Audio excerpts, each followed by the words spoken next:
ইয়া ফাতেমাতু আনকিজি নাফসাকে মিনান নার, ও ফাতেমা জাহান্নাম থেকে নিজেকে বাঁচাইয়া কবরে যাও। কবরে গেলে আমি নবীর পরিচয় চলবে না, আমল নিয়ে যাও, জাহান্নাম থেকে বাঁচায় কবরে যাও। ওরে পর্দার আড়ালের মা আসেনি? পর্দার আড়ালে মা বোন আছে? এরে পর্দার আড়ালের মা, আমি হাফিজুর রহমানের মা, ও মা তুমিও মা। এরে আম্মা জান, তুমি তো সাধারণ এই বাবুগঞ্জ এলাকার মা না, তুমি গোটা জগতের একজন শ্রেষ্ঠ মা। তুমি একটা মায়ের দ্বারা সম্ভব গোটা দুনিয়ার অন্ধকার দূর করা সম্ভব। গাছ ভালো হবে তো ফল ভালো হবে। আম্মা জান, তুমি যদি সচ্চরিত্র আদর্শবান হও, তোমার সন্তানটাও আদর্শওয়ালা হয়ে যাবে। তোমার সন্তান এইরকম আমার মতো না, খাজা মঈনুদ্দিন চিশতি আজমিরির মতো জগতের মানুষের কালেমার পথে দাওয়াত দিবে। মদিনার থেকে খাজা মঈনুদ্দিন ভারতে আসলেন, কালেমার দাওয়াত দিলেন। 90 লক্ষ 99 লক্ষ কম বেশি বিধর্মী তার হাতে কালেমা পড়ে মুসলমান হয়ে গেল। আরো জোরে বলেন। খুশি মনে মা মঈনুদ্দিন বাড়িতে যায়। মা কয়, মঈনুদ্দিন এত খুশি কেন? কয়, মা জানোনি 90 উপরে বেঈমান আমার হাতে কালেমা পড়েছে। মা ডাক দিয়া কয়, রে মঈনুদ্দিন, এই কৃতিত্ব, এই বরত্ব, এই গৌরব তোর না, তোর না, সব আমি মায়ের। মঈনুদ্দিন বলে, আম্মা জান কি গৌরব, তুমি কি করেছো বলো? মা ডাক দিয়ে কয়, চোখের পানি ছেড়ে কয়, রে সন্তান, তুই আমার গর্ভে আসার পর আমি এক রাত্র ঘুমাই নাই। আমি রাতের বেলা জায়নামাজে কান্না করে আমার মালিকের দরবারে দোয়া করেছি, ও আল্লাহ, তুমি আমার সন্তানকে তোমার খাস ওলি হিসেবে কবুল করে নাও।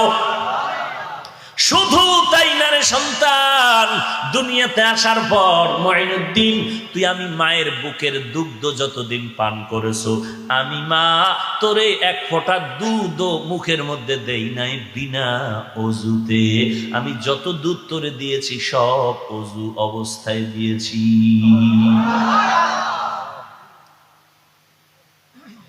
আহা, এমন একটা মা যদি পাইয়ে থাকেন, ডেইলি 2 রাকাত নামাজ পড়ে সেজদায় পড়ে আল্লাহর কাছে শুকর আদায় করবেন। এমন মায়ের সন্তানই তো খাজা মঈনুদ্দিন হবে, বড় পীর হবে। এমন মায়ের সন্তান তো শাহজালাল, এমন মায়ের সন্তান তো শাহপরান, শাহ মখদুম। এমন মায়ের সন্তান সৈয়দ ইসহাক, ওই সারসিনার নিসারউদ্দিন। যারা হিংসা করবে দূরের কথা, হিংসা কি জিনিস জীবনে তারা চিনতেনি না। আর এখন হিংসার বাজার বড় গরম। সারসিনাওয়ালারা মাহফিল দিছে, লোক হইছে এত বেশি, আমরা আর একটা দিয়া লোক দেখাবো খেলা। অমুক পার্টির একটা মাহফিল দিয়া লোক দেখাইছে, আমরা বাংলাদেশের দামি দামি বক্তাগুলো, নামি নামি বক্তাগুলো নিয়ে আসবো। নামি বক্তা, নামি নামি নামি দামি না, কি নামি। ইউটিউব চ্যানেলের মধ্যে সব অধিকাংশ নামি বক্তা পাওয়া যায়, দামি বক্তা পাওয়া যায় না। নামের অভাব নাই, এত নামি, নামের উপরে হাজার হাজার লোক হয়।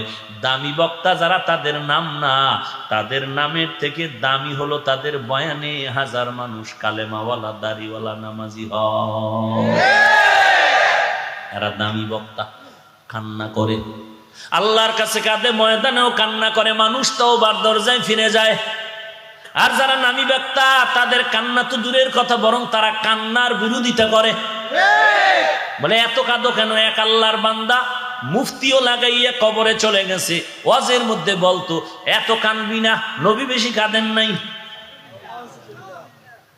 বুঝেন না?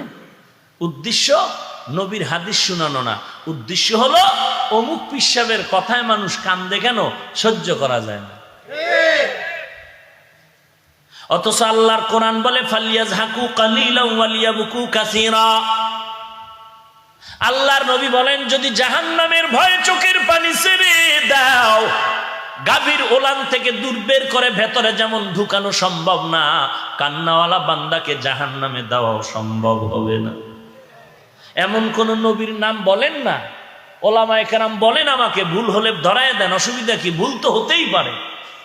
এমন একজন নবী পাবেন না যার জীবনে কান্না নাই, এমন একজন সাহাবী পাবেন না যার কান্না নাই।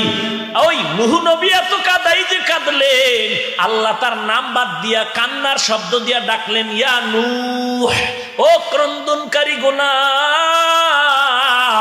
এমন কান্না কান্না কান্না। শুধু তাই না, আমার আপনার রহমাতুল লিল আলামিন নবী পয়গম্বর রাতের বেলা আম্মাজান বলেন, ঈশার নামাজের পরে নবী আমার হুজুরায় শুইলেন। আম্মাজান আয়েশা বলেন, গভীর রাতে তাকায় দেখি নবী আমার বিছানার মধ্যে নাই। ভাবতেছিলাম মনে হয় যেন অন্য কোনো বিবির ঘরে নবী চলে গেছে। আমি আয়েশা খুঁজতে খুঁজতে গিয়া দেখি নবী কোনো বিবির ঘরে নাই। আমার নবী ওই কবরস্থানে দাঁড়ায়া উম্মতের জন্য কাঁদতেছিলেন। এরে আল্লাহর বান্দা, চোখের পানির বড় দাম। যদি কান্না না আসে, ডানে বামে যদি দেখো কারো চোখে পানি, তুমি মনে করিও তোমার কান্না কেন আসে না, আর এক ভাই কাঁদে, আমার কেন কান্না আসে না।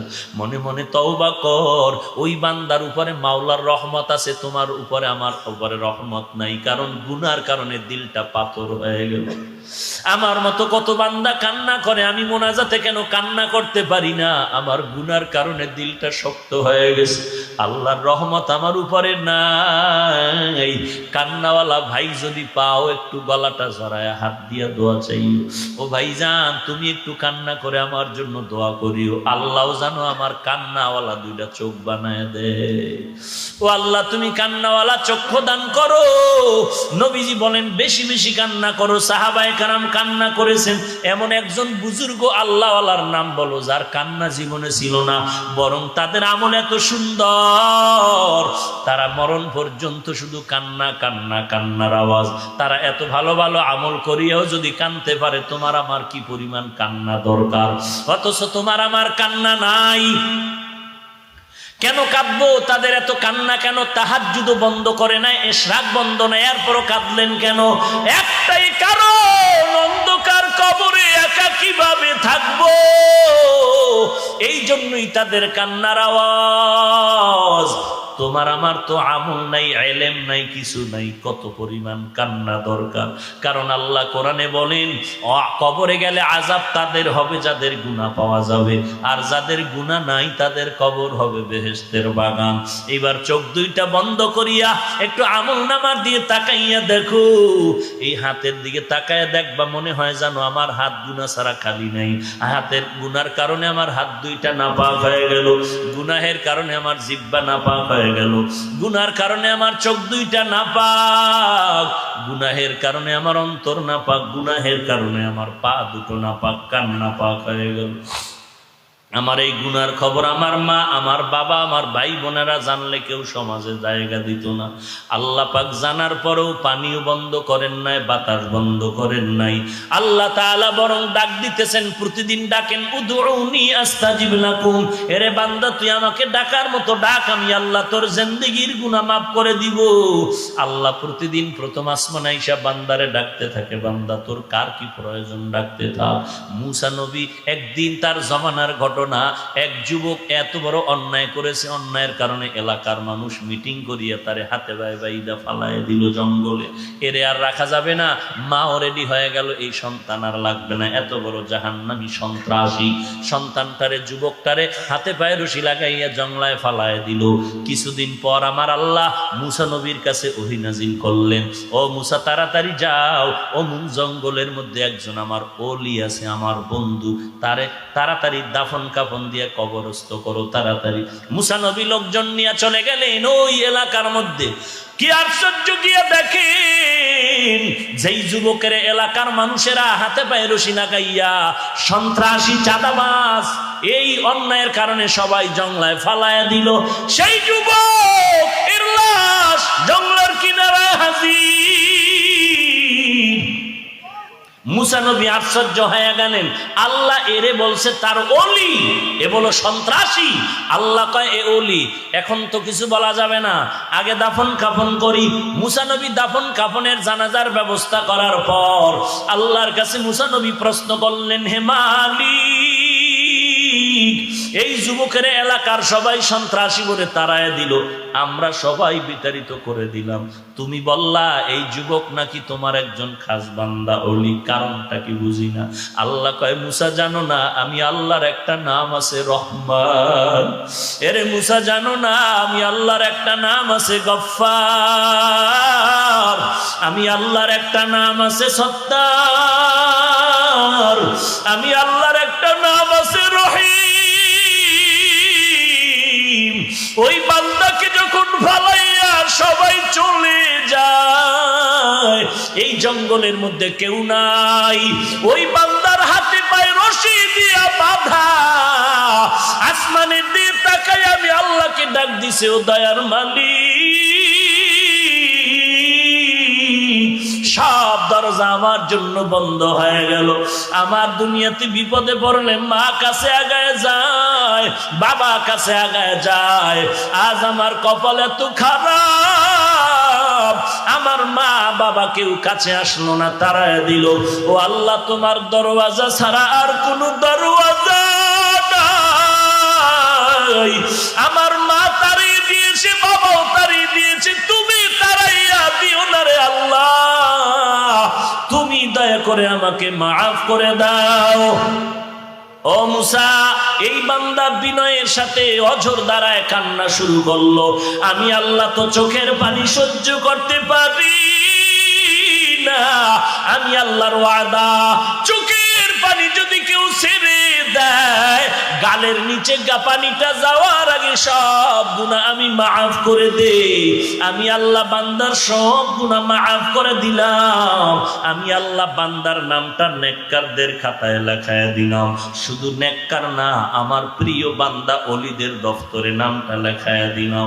এরে যুবক আল্লাহর বান্দা, কয়েকদিন আর যৌবনের বাহাদুরি করবি, চোখ দুটো বন্ধ করে একটু পেছন দিকে তাকায় দেখ, কতদিন মাঠে খেলা করছিলাম ছোটবেলা, ওই খেলার মাঠে কত বন্ধু বান্ধব ছিল, আজকে অনেকের খবর নাই। লেখাপড়ার টেবিলে কত বন্ধু বান্ধব নিয়ে আড্ডা করেছিলাম, আজকে অনেকেই নাই। মনে হয় যেন এতিমের মতো হয়ে যাচ্ছি, ডানে বামে কেউ নাই, আমার আপন কেউ নাই। কেউ মরে গেল, কেউ কোথায় রিজিকের ধান্দায় চলে গেল জানা নাই। একদিন এমন খবর হয়ে যাবে, লেখাপড়ার জীবনে এত বড় বন্ধু আমার, আমি যা খাইতাম তারে দেই, তিনি যা খায় আমাকে দিত। অনেক দিন পরে খোঁজার জন্য বের হয়ে গেলাম, দেখা নাই কোথায় গেল আমার বন্ধু। হেঁটে হেঁটে খোঁজ দিয়া গিয়া দেখি ওই বন্ধুর বাড়ির মধ্যে, খোঁজ নিয়ে গেলাম, লোকেরা দেখে বলে, কেন আসছো? অমুক নামের ভাই কি এই বাড়ি নাকি? বলে হ্যাঁ, ওই বান্দা আমার ছাত্র ভাই, আমার কলিজার আপন, ওই ভাইয়ের সাথে একটু মোলাকাতের জন্য আসছি। কথাটা বলা মাত্র দেখি সবাই মাথা নত করে চোখের পানি ছেড়ে কাঁদতেছে। ও ভাই কান্না করো কেন? বলো আমার বন্ধুটা কোথায়? বলে ওই বাঁশবাগানে তাকায় দেখো তোমার বন্ধুর কবর। আমি বললাম অল্প বয়সে মরে গেল, বিবাহ কি করে নাই? বলে 2টা সন্তান রেখে মারা গেল, একটা ছেলে একটা মেয়ে, ছোট ছোট বাচ্চা, ওদের কি হালাত। বলে যখন ঈদের সময় চলে আসে, সব সন্তানেরা ঈদের আনন্দ করে বাবা মায়ের কোলে দৌড়ায়, আর এই বাচ্চা দুটো ডানে তাকায় বামে তাকায়, আর কি যেন তালাশ করে, চোখের পানি ছেড়ে কান্না করে, কোথায় আমার বাবা? বাবার আদর পায় না রে মুমিন। চোখ দুটো বন্ধ করে দেখো, দুনিয়াতে কিছুই না রে বাবা। আল্লাহর কাছে কান্না করো, কান্না না আসলে তৌফিক চাও, আল্লাহ কান্নাওয়ালা দুটো চক্ষু দান করো রে মালিক। জীবনে আর গুনাহ করব না, গুনার কারণে কবরে আযাব হবে, সহ্য করতে পারবো না রে আল্লাহ। দুনিয়াতে সূর্যের গরম সহ্য করতে পারি না, কবরের মধ্যে গেলে গুনার কারণে জাহান্নামের আগুন কিভাবে সহ্য করব? ও আল্লাহ, তুমি আমাকে মাফ করে দাও। আর নামাজ ছাড়বো না, বেপরদায় চলবো না, মা বাবারে কষ্ট দিব না, আলেমদের বিরোধিতা করব না। আয় আল্লাহ, জবান দ্বারা মিথ্যা বলবো না, জবান দ্বারা গালি দিব না, কারো গীবত শিকায়াত করবো না রে আল্লাহ। আয় আল্লাহ, তুমি আমাকে তওবাকারী হিসাবে কবুল করে নাও। গলায় ছুরি আসলে মরে যাব, তারপর আর নামাজ ছাড়বো না, গুনাহের কাছে যাব না, নবীর সুন্নাত বাদ দিব না। তওবা করার যদি নিয়ত হয়, খাঁটি অন্তরে মুনাফিকি যদি না থাকে, খাঁটি তওবার নিয়তে দুটো হাত আমার আল্লাহকে দেখায় দাও। আয় আল্লাহ, সবার হাত আপনি কবুল করে নেন। আয় আল্লাহ, আমরা সবাই জাহান্নামের আসামি, তওবার নিয়তে হাত তুলেছি, আর গুনাহ করব না রে আল্লাহ। আয় আল্লাহ, আর নামাজ ছাড়ব না রে মালিক। আমাদের তওবা কবুল করে নেন, তওবার উপরে মজবুত হয়ে চলার তৌফিক দান করেন। আয় আল্লাহ, নবীজির সুন্নত ওয়ালা জিন্দেগি দান করেন, আমিন। আলহামদুলিল্লাহি রাব্বিল আলামিন, ওয়াসসালাতু ওয়াসসালামু আলা সাইয়্যিদিল আমবিয়া ওয়াল মুরসালিন ওয়া আলা আলিহি ওয়া আসহাবিহি আজমাইন, ইয়া আরহামার